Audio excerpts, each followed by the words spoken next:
Hello, my name is Lynn Gillespie, and this week on the High Performance Garden Show Nuggets, we share with you how we make a frost protection system for our seedlings.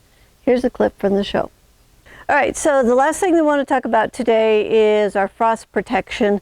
So we need three pieces to our frost protection. We need a support structure, an insulative cover, and then we need a waterproof cover. So for our structures, we have, this is the cement mesh, and you can get this at any lumber yard. This is cut 6 feet, and then it's just arched over, and then we have, when we cut it, we left little feet on here so that these stick down into the soil and help hold it in place. And so we have that kind, and then the other kind that we have is, this is our easy trellis system. So if you want the instructions for these, they're on our website, and I'll put the link down below. And this is just the PVC pipes, so it all just fits together like that, and then we can put our insulative cover over that. So we have two different methods that we use, and they both work very well. So for the insulative cover, this happens to be a 3-ounce frost blanket. These are very, very hard to find. So if you can't find these, go ahead and get 2 of the 1.5 ounce and put it on double. And this will take us at least 4 degrees of protection.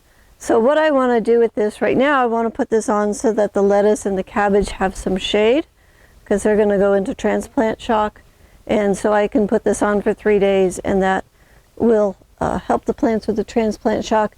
And it'll also hold the heat in at night.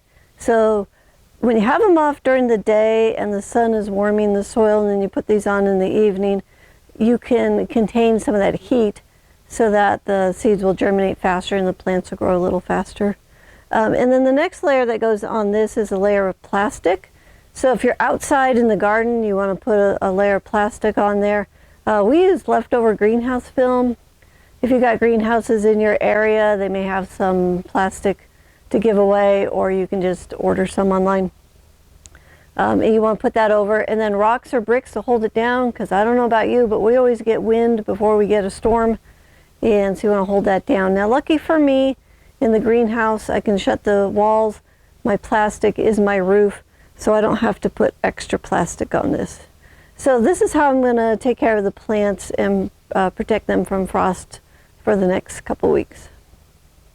This clip is from the High Performance Garden Show Year 9, Week 1.